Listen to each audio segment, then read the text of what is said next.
What's up, everybody? My name is Phil, and today I'm going to let you in on this project that I got going on. First, a little bit about me. I'm originally from San Jose, California, but I've been backpacking in Australia for the last maybe a little bit over a year now. I got here in January 2020, right before the whole pandemic thing, and I came over here on a work visa. I had a job lined up in Adelaide, and the original plan was to go home in October 2020, but the whole pandemic thing really screwed up everybody's travel plans, and I kind of got stuck here. And so, I just said, hey, I had a job in Adelaide, and so I asked some of my coworkers, what is there to do in South Australia? That's where Adelaide is. What is there to do in South Australia? At the time, the borders were shut down to New South Wales and Queensland, so I couldn't go up to there, up to the Gold Coast and stuff, which is actually what I wanted. That was part of the original plan. So I said, hey, what is there to do in South Australia? And one of my co-workers recommended, oh, you have to go to Coober Pedy. So Coober Pedy, like, never heard of it. Yeah, it's in the outback, and just Google it and you'll see what's up. So that's what I did. Google Coober Pedy, boom. First thing it says, Opal capital of the world. And I did a little bit of more research, and it's kind of like the Wild West out there. And so I said, all right, you know what? I guess I'm on a quest to go find an opal. And that's pretty much what I did. Last winter, I went up to Coober Pedy. And so winter is different in the southern hemisphere. Winter is like, May, June, July, August. And so, it's the outback. It's a freaking desert. It gets, 100 degrees. Well, it gets like 120, 130 degrees in the summertime. But at least in the wintertime, it's, only mid 80s to low 90s, mid 90s. So last winter, I went to Coober Pedy, and I actually have a bunch of footage of that. So I'm going to start editing that and uploading that and kind of show you about my trip, whatever. But I went to Coober Pedy and, just didn't know a single person there.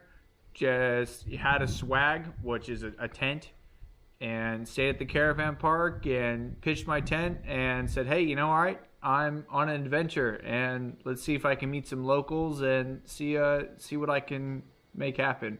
I was just on a mission to find an opal, and that's basically what I did. It was a very cool, fun experience, and something that at least I'll have a story to tell instead of just I sat in a desk at Adelaide and did some boring computer job. So here we go. I'm just gonna show you guys what I got going on right now. Alright, so this is my setup here, and I got a bunch of stuff. I got my dowels for my stuff, my candle, my calipers and stuff like that. But this is my template here. So my project flies. So when you work in Coober Pedy, you don't get paid in cash. You get paid in opals. And I got paid in all these little jars of chips here. I did about 3 months of work for this guy out on his claim, and he gave me actually 2 of these jars, and then I bought 2 of these jars and a couple other things here. But these chips here, they're not going to cut real stones. Like, there's some good color in there, but they're not going to cut, stones. They might cut half-carat stones. And, there's a market for that. People do, it's called wire wrapping, where they use little stones, and they wrap them up in some wire. There's definitely some good color in there. But it's kind of hard to sell those as little individual stones. And so that's what this is all about. I decided that I'm going to make watches out of my opal chips. And I'm going to have 12 individual stones as the hour indicators. So something kind of like that. I'm going to clean those up. Those aren't finished pieces by any means. But I'm gonna clean those up. These are my half finished pieces here. But that's what I've decided that I'm gonna do with all my opal chips.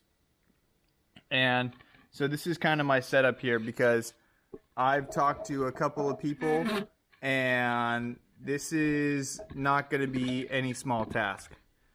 And it's you know, there's definitely going to be a lot of work in it, and you know, I feel like this is the way to maximize these stones' potential. So this is me displaying what I got, because I need to raise some cash so that I could buy all the other stuff that goes into making a watch. You know, there's the movement, there's the case itself, then I gotta find someone to engrave a face so that I could set the stones properly. And I have an abundance of opals. I don't have a whole lot of cash, so this is me showing you what I got. If you want to help support me, if you want to buy some of this stuff, you know, here I am displaying all my stuff. So, these are my completed stones, or 90% completed. I still have to get the last final polish on them, which is 3,500 grit, but these are down to 2,000 grit. And so, you know, there is some really nice color in some of these pieces. And this is kind of what the watch hour indicators will look like. You know, there's some really good colorful pieces in there.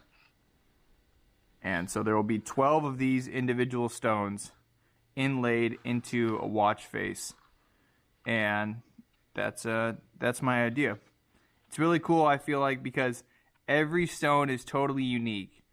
And, you know, unlike diamonds or emeralds or rubies, where, you know, you have, you know, yes, there are certain colored diamonds, there are, you know, brightnesses and, you know, cuts and stuff like that. But every opal is totally unique. Every single design, every pattern, every color sequence is totally unique.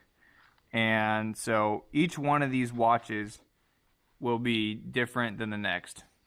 And you know, right here, there are 30 stones, and this took about, well, it takes about at least 45 minutes to an hour to cut this small of a stone. It definitely takes some work, but I feel like it has some real potential in it. So this is me displaying what I got so far. So, first things first, these are my smallest chips, and you know, I'm not going to be able to get individual stones out of this. This is too small. Some of these have cracks in them. They do have good color, but it is these are not worthy for my watches. I'm going to make, you know, I'm going to try to have these watches be the highest quality possible, because I'm going to put this much time and effort into it. You know, I don't want to make some cheap, you know, garbage, basically. These are going to be nice dress watches, and yeah, I want them to be super high quality. So these are not going to turn into stones. And so if you know, if you're into opal, if you're into geology and stuff like that, these are all natural, but I can get a few dozen of these jars here, fill them up with some opal, put them in some water. You know, I'll fill them up to the top. These are just a couple little pieces. Fill them up to the top, put some water in them, and they do look nice. They do look nice in these little jars here. And you know, if you are just into something kind of cheap, and you know, you just like to look at it, because I swear, if you put a lot of these jars in, or a lot of these pieces in this jar, you could turn this for hours and never see the same angle on the same stone twice. It's pretty cool, actually. You can kind of just get lost in it for, you know, 10-15 minutes, just turning it over and over and over and over again. It's very cool. You know, you may, if you do want to do some of your own cutting, there are a few pieces in here that may cut something small, but it'd be too fragile and it would take too much time for me to go through all this individual stuff to really pick out the good ones. But I could put something together for you where I put a, I fill this jar up to the top, and that probably end up being about, I don't know, maybe $50 worth of opal in there. So again, I'm in South Australia, so if you want to get it shipped overseas, that's probably a minimum of $20 to get it shipped overseas. So the more you buy, the more you save per unit on shipping. So, if you want to get 3 of these, we could work something out.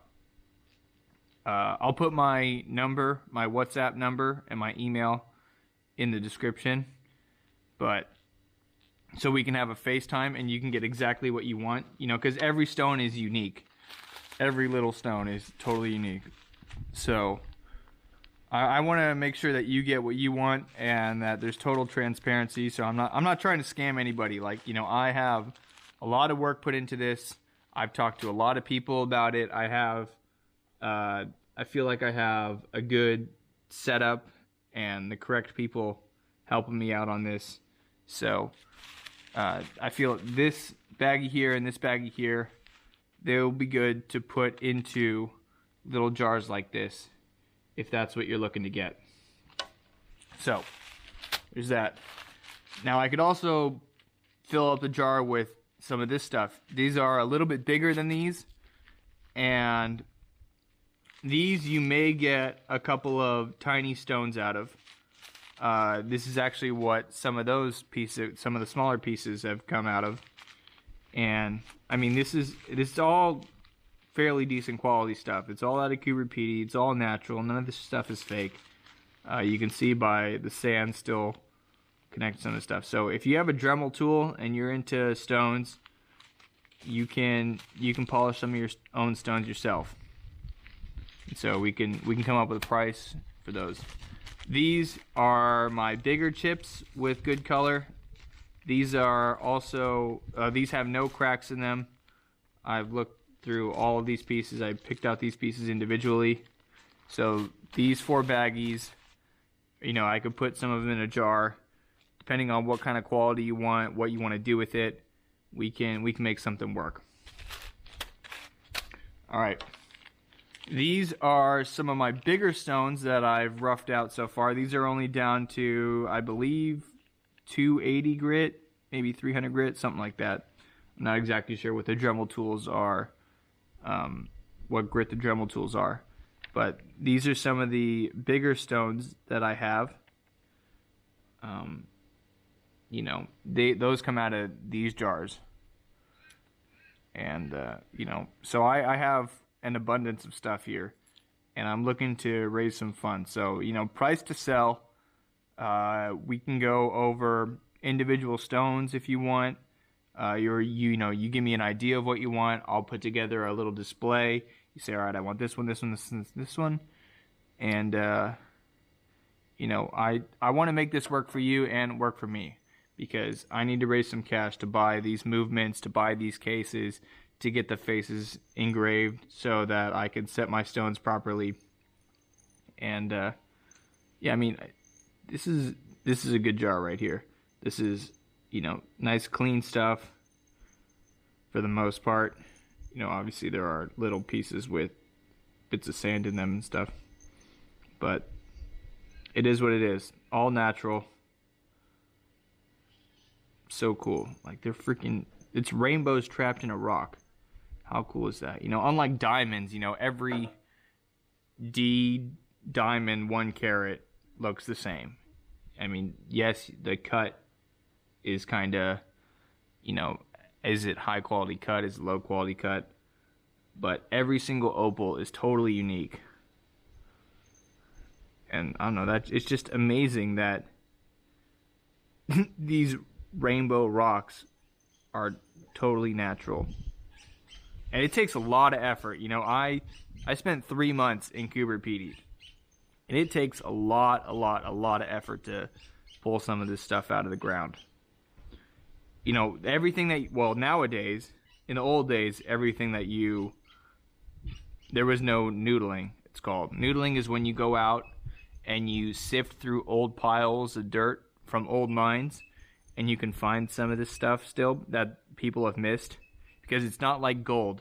Gold where, you know, you go mining for gold, you just dig up a whole ton of dirt and you sift it and all the gold settles to the bottom. That's not how this works. Every single individual stone here has been hand-picked out of, you know, just mountains and mountains and mountains of dirt. And the cool thing about Australian opal is that, you know, so there's only like 3 places that it comes out of. There's Coober Pedy, there's Lightning Ridge, which is in New South Wales, and then there's Opalton, which is in Queensland. And so white opal comes out of Coober Pedy, which is what this stuff is. Then there's black opal out of Lightning Ridge, and then boulder opal out of Queensland. But, you know, it's so cool. Like some of the brightest colors. Just look at that piece, like that red and blue with greens. Oh my gosh, so cool. You can get lost in this stuff. Like, you can turn this jar over for hours and never see the same piece from the same angle twice.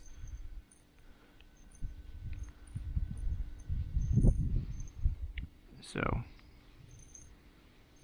that is just so awesome. I have this stuff too. This is even bigger stuff than those other 2. Some of it's brighter. Look at that piece right there. That blue-green piece. Look at that. So I mean, so you store them in water, because when they're in the rough like this, they're kind of dull. But when the water hits it, you know, they really light up as if they've been polished. So that's why you keep them in water for display purposes when you haven't polished them yet, when they're in the rough. So it's rough. I mean, and they're all natural again. So that's what this sand is here. Sand that's been, you know, beaten off. It's like a tumbling jar, basically. So little bits of sand get tumbled off. So these 3 jars here that I have, these are probably going to cost you, you know, anywhere from, for one piece of rough, you know, again, it depends on the size, depends on the color, stuff like that. But if you want something out of this jar, a rough piece, I mean, probably no less than, you know, some of these little tiny pieces, I get rid of them for, you know, $10 each. Some of the bigger pieces, probably, you know, $50, $60. This jar here, a little bit better color, a little cleaner. These are probably a minimum, you know, these little tiny pieces here at the bottom. Little tiny pieces at the bottom here, probably again, you know, $10, $15 a pop. Some of the bigger pieces, upwards of, you know, 60, 70, $80 for a piece of rough.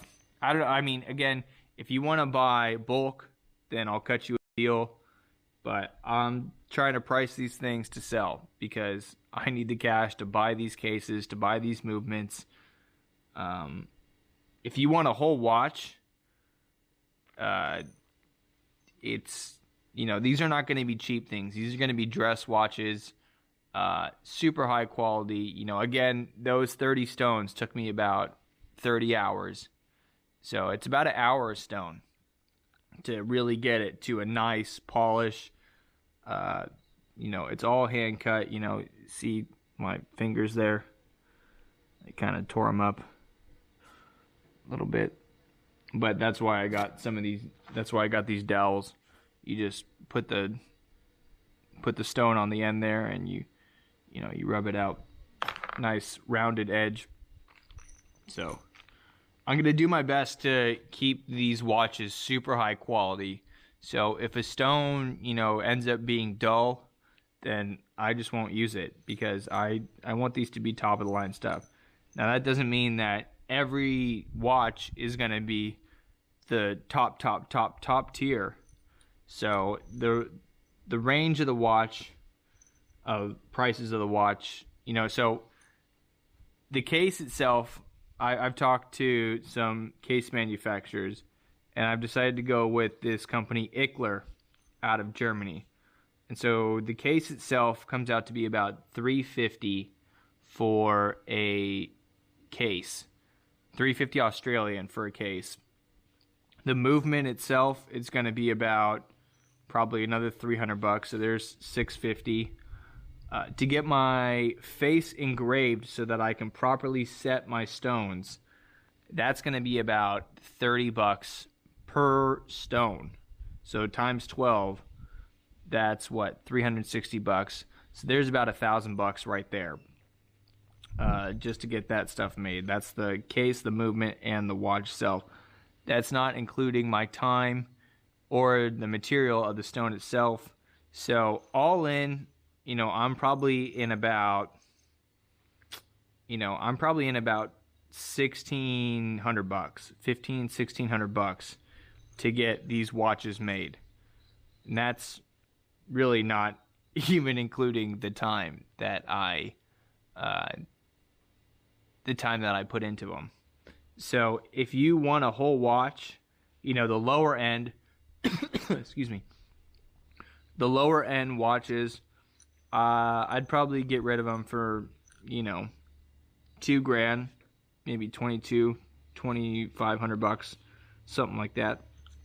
And then the high end watches where, you know, I pick only the best, brightest stones that, you know, face directly at you when you're looking at them. Those higher end watches, I'm probably thinking about at least, you know, $5,000-6,000, because excuse me, oh my gosh,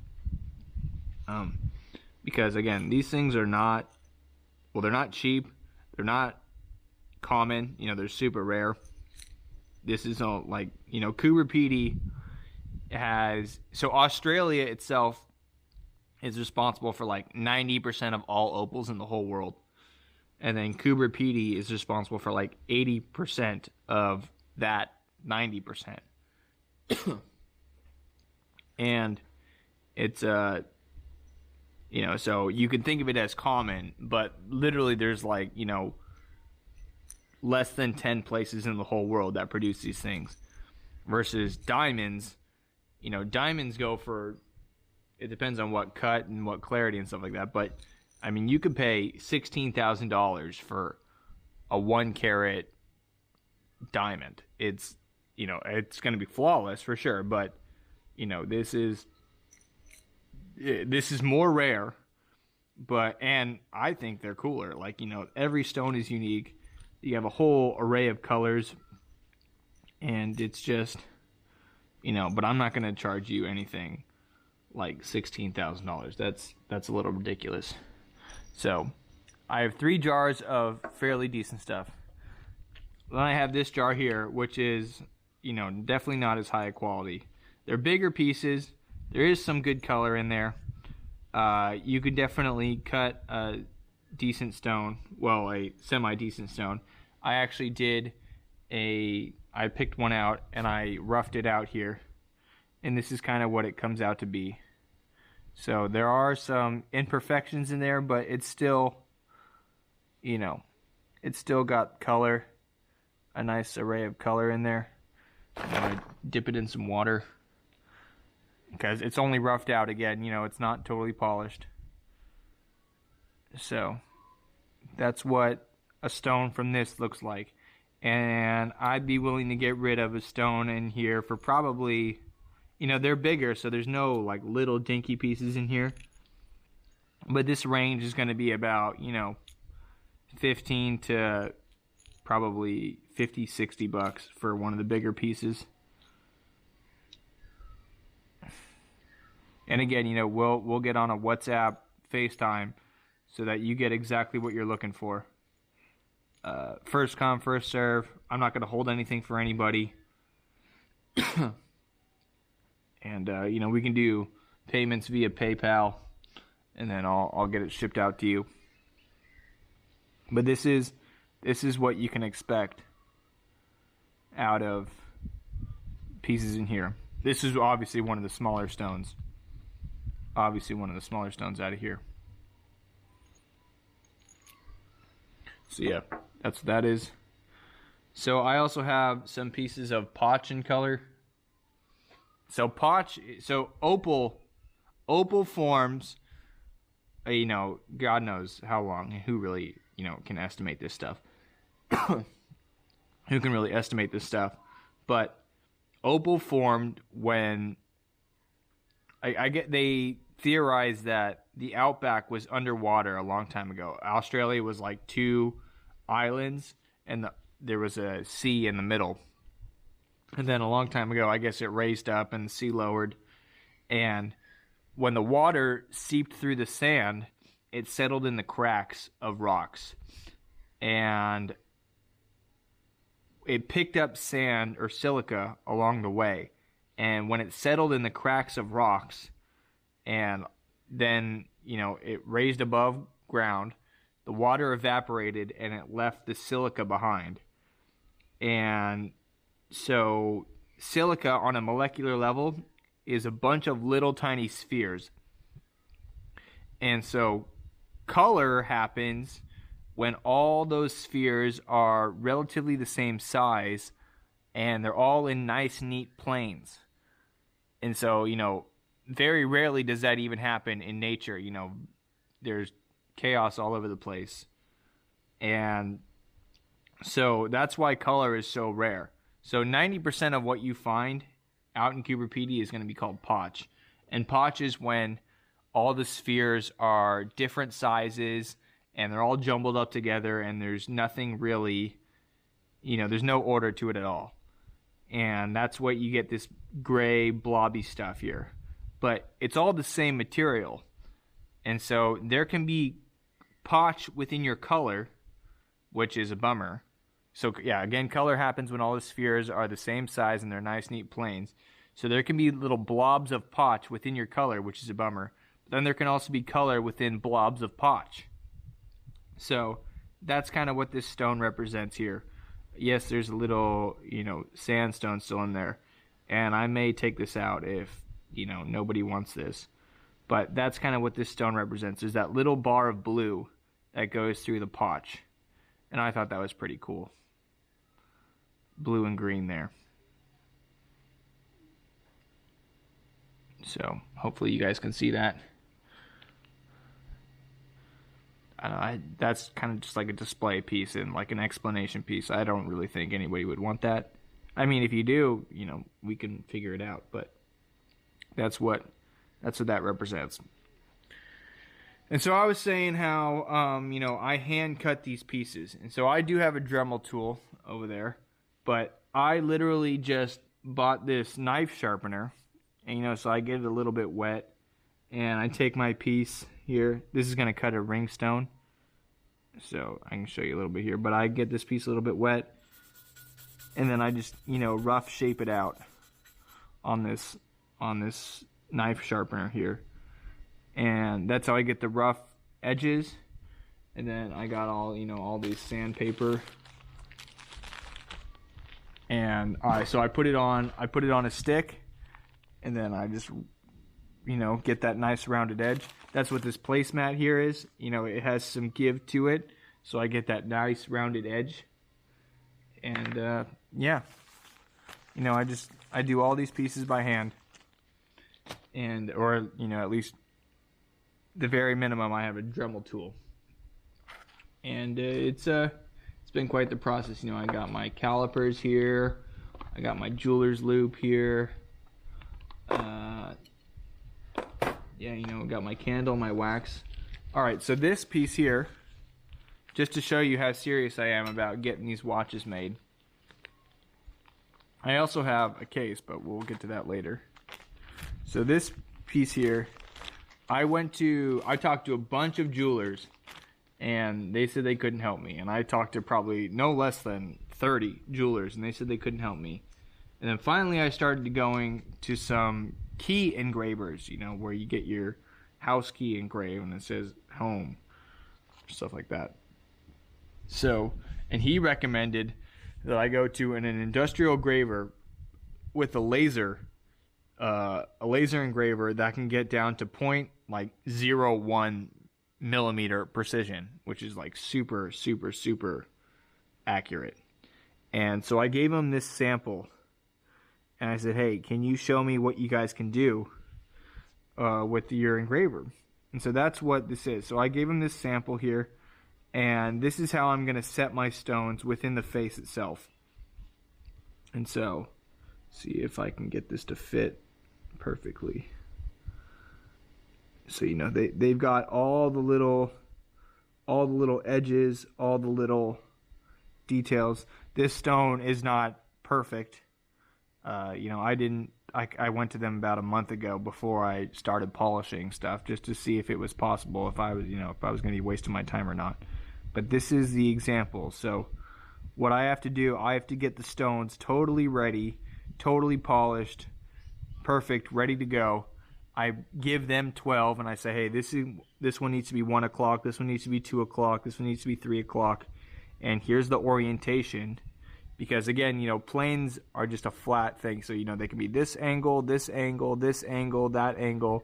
And so when you look at an opal and you turn it around, it has different colors depending on which orientation you look at it. And so I'm hand cutting those opals so that I can realize the fullest potential of each stone, and then I'm going to get them laser engraved so that fullest potential is realized when you're looking straight on at the watch. And you know, these are total, I don't know, I think they're works of art. It's gonna be a lot of work, and they're gonna be kind of expensive, but every stone is unique. So these are one-of-a-kind watches. Every single piece will be totally different.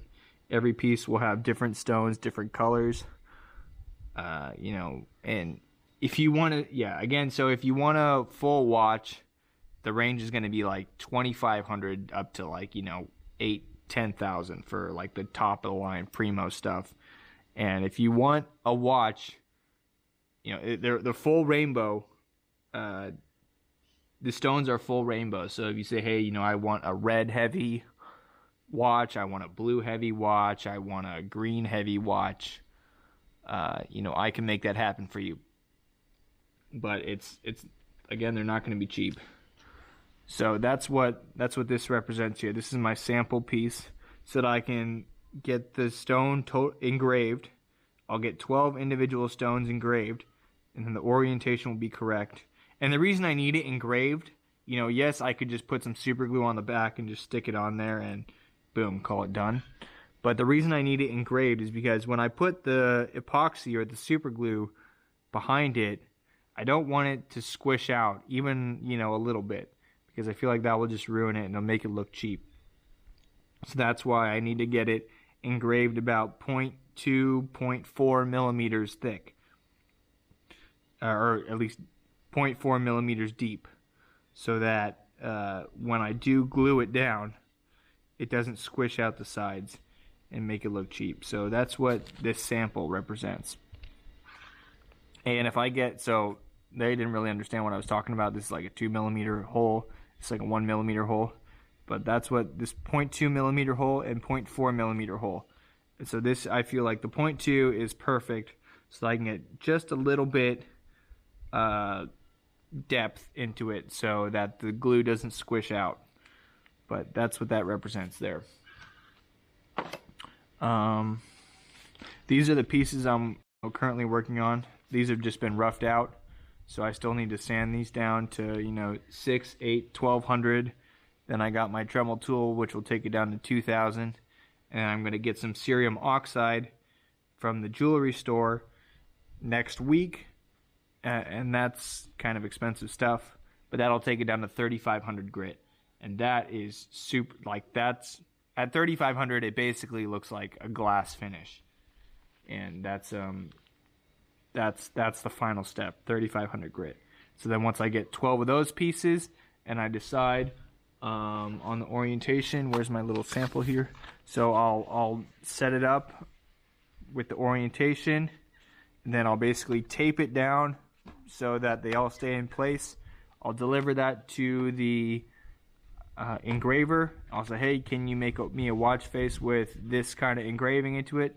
They scan the opals, then they laser engrave the perfect setting for it, and they deliver me the face and my opals back. Then I will epoxy or super glue them, and I'll put them in a case. And so that brings me to this. This is my sample case that I got from Ickler out of Germany. So this is a 40 millimeter case. You know, stainless steel, brushed, and you know, the bezel is, I don't know how thick that is, but this is another thing about these cases. So this is the base case from Ickler, and the stats on this call for, or the specs on this call for a 0.4 thick millimeter dial, or dial face, same thing. So this calls for a 0.4 millimeter dial, and you know, I just was telling you guys how I need the engraving to be about 0.2 to 0.4, 0.3 millimeters deep, so that I can get the proper setting on my stone itself. And so I talked to the guys who make this, and they said, we can help you if you want to make a thicker dial, but you're going to need to custom order something so that they can make the bezel a little bit bigger. And so the bezel is basically like that depth right there. So they said, we can help you out with that, but you have to order at least 50 pieces minimum. And at $350 Australian each, that's like $17,500. And I don't have that cash right now. And so if, you know, this is basically what I'm raising. This is the piece that I'm raising money for right now. I need to be able to raise at least $17,500 and then plus shipping. So it's going to be about, you know, $1,900 to custom order some of these cases. I am going to make a prototype with this case. I would like to, you know, get my 12 stones, and I'll just put some rubber cement so it's not permanent and I don't lose the stones. So I would like to get a face made with some rubber cement, and so I would like to show people a, you know, what it looks like prototype. Everybody knows what a watch is supposed to be, so I don't need a what it works like, but a what it looks like prototype. And this is my case for it. And yeah, so I will make some updates to this video, or at least some follow-ups to this video about what that prototype looks like. But this is I decided with 40 millimeters. I feel like these are, well, a 40 millimeter watch is is a men's size, men's dress watch size. They do make, you know, 45 millimeters, 42 millimeters, 40. I think they have a 39, a 38, a 37 millimeter. And then a women's dress watch is about 32 millimeters, 34 millimeters. And Ickler does make those size cases, but I feel like that's kind of down the line. If I make some money with these, I would like to make some women's dress watches as well, or maybe some different sizes. But again, I have to order 50 units at a time if I need a thicker bezel. If I can get this size to work, the base case to work, even though it calls for a 0.4 millimeter dial, if I can get like a 0.8 millimeter dial in there and it works, then I'm in the money. But I don't think it's going to work. I think they have, you know, specs on their pieces for a reason. So that's it is what it is. I'm going to need about $17,500 just to order 50 units of one size. And again, I'd like to do that. So that's what my case is here. That's what that prototype case is. So let me put that away. I have talked to watch manufacturers and the guys who put watches together, and we've gone over all the measurements and stuff. So, and I've gone over all the aesthetics of some nice watches, some nice dress watches, and so I know what I'm doing. And so the hour hand needs to basically go right up to the stone. You know, if we're looking at my sample here, and you know, that's the piece there. The hour hand, you know, needs to go right from the center to the edge of the stone, and then the minute hand needs to go just to the other edge of the stone. And so that means that I need all my stones to have basically a similar width to them. So, you know, I have a bunch of pieces here, and so I'll sort them into, okay, these ones are 6 millimeters thick, these ones are about 8 millimeters thick, these ones are, you know, 7 millimeters thick. I'm going to try to get them all within about 1 millimeter of each other so that it looks nice. And then also, because the minute hand will go over the stone, that means that there needs to be there's a restriction on the height of the stone itself. And so if I get a 0.4 millimeter engraving, then I talked to a watch manufacturer, and he says a typical minute hand will be about 0.8 millimeters above the face itself. So 0.4 engraving, 0.4 depth, plus the 0.8, which is 1.2 millimeters. So each individual stone has to be about less than 1.2 millimeters thick. And, you know, that's super, super thin. So here, let me get my calipers out. You know, that's how thick that stone is. And so the stones need to be anywhere from 0.8 to 0.1 millimeters thick at the highest point. And so, you know, right here, that little tiny stone, that's 0.9 millimeters. And so that's pretty good, because I still need to sand it down a little bit. So 0.9 millimeters thick right there. I feel like I'll be able to get this sand out, and then hopefully it looks like this on the other side here. Let me get some water on there, because I haven't finished it yet. So hopefully that's what those pieces end up being. So incredibly thin, incredibly, you know, it's pretty time consuming. You know, if I grind out some of these pieces here.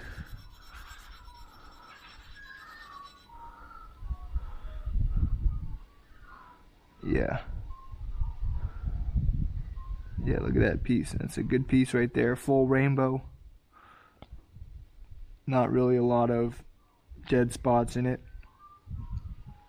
But again, there'll be a whole range of watches ranging from, you know, 2,500 to up to 8,000, 10,000, something like that. All right, so I went over the individual roughs here. Probably cost you anywhere from, you know, $50 to $100 for a rough. Got the cheap roughs here, anywhere from probably $20 to $50. Then I have the primo stuff. This stuff is going to cost you if you want some. So, you know, I do have some finished stones here. This is a nice finished stone. This is about 3 carats, maybe 3.5 carats. It's sort, you know, the backside, it's got a little bit of sand in it, but that's a nice stone right there. That's about,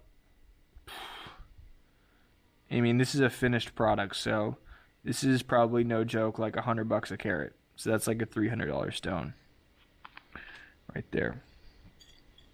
Let's see if I got some other ones. Oh, look at that. Look at that color right there. Double-sided. This is probably also about 3 carats. Double-sided, good color. Crystal. Crystal means that there's no potch on the backside, so you can sort of see through it. I don't know if you can see through it on this camera, but You can sort of see through it there. That's like a, man, at 3 carats. I still have to, you know, polish these. These are not 100% polished. That's like a, no joke, that's like a $250 per carat stone. That's like a $700 stone. $800 stone right there. That's a good one. Let's see. All right, this one. So dark opal. So, you know, compare this one to this one. Or this one to this one. See how this one is much lighter than this one? So the darker the opal, the more rare, and the more the colors really light up. So I haven't polished this yet, but as you can see, it's got some decent colors, some red, green, and this pattern, it's called a pinfire. So when it has pattern to it, it costs a little bit more. But again, I think this is probably like a 5 carat stone. Red, green, pinfire. So certain colors are also more rare, and certain combinations of colors are even more rare than just regular colors. Because, so the spheres of the opal determine, the size of the sphere of the opal determine what color it is, and they say that red is the rarest because it is the largest size sphere of silica, and that blue is the most common, and that is the smallest sphere of silica. So if you have a red and blue piece of opal, that's the largest and the smallest, and that combination very rarely happens. So that's, you know, a little bit more expensive. So red is more rare than green, and therefore more expensive.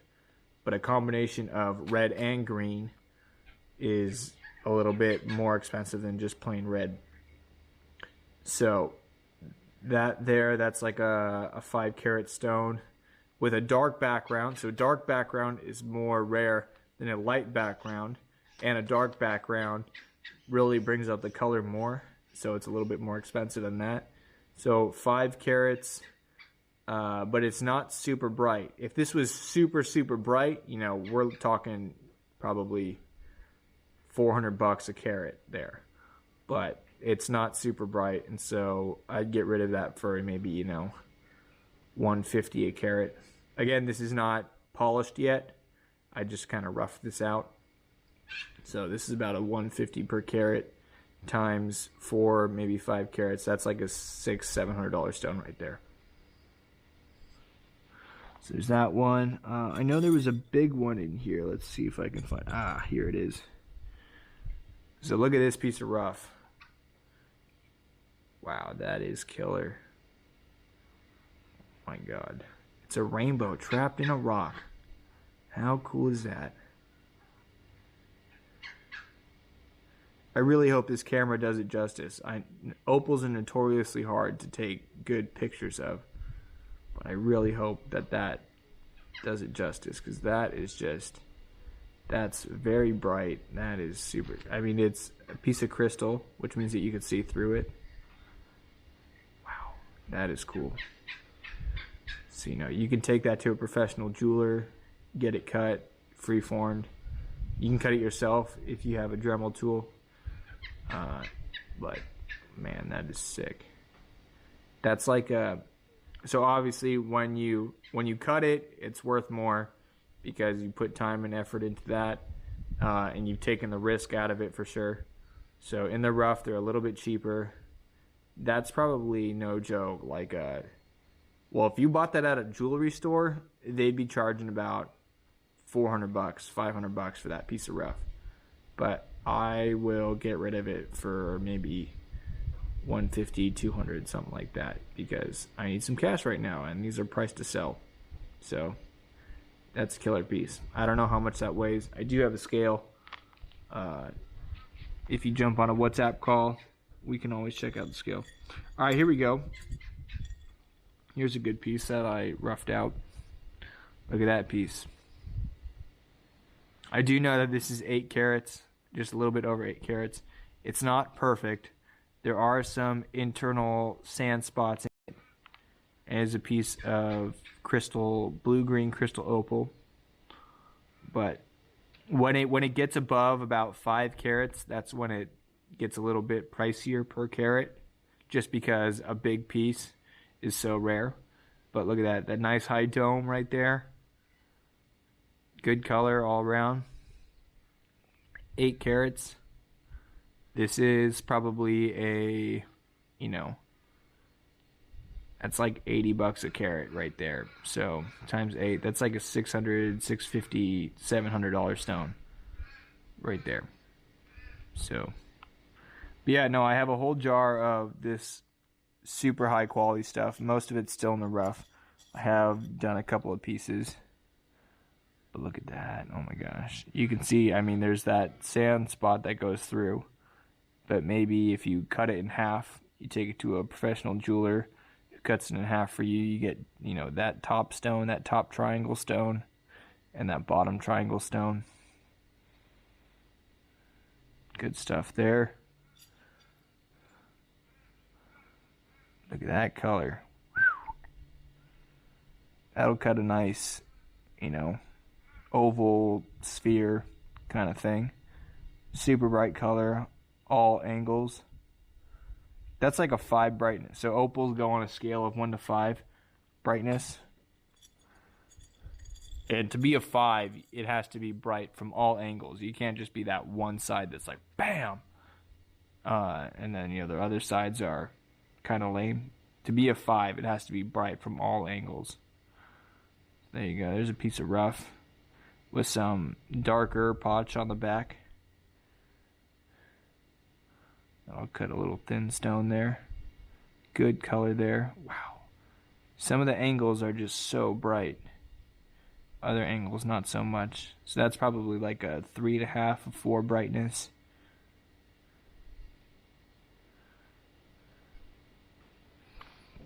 So yeah, so again, I have a whole range of stuff that I'm looking to sell. I have stuff that just goes good in jars. We could probably work out something like $50 a jar. I have kind of cheap cutters if you want to practice or do some stuff there.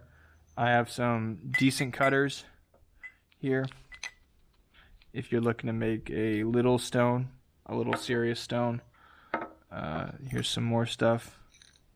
This is a little bit bigger. This is a little bit brighter. Stuff like that. And then I got the top of the line stuff. And then if all this stuff is really out of your price range, then I have this big, huge thing of potch and color.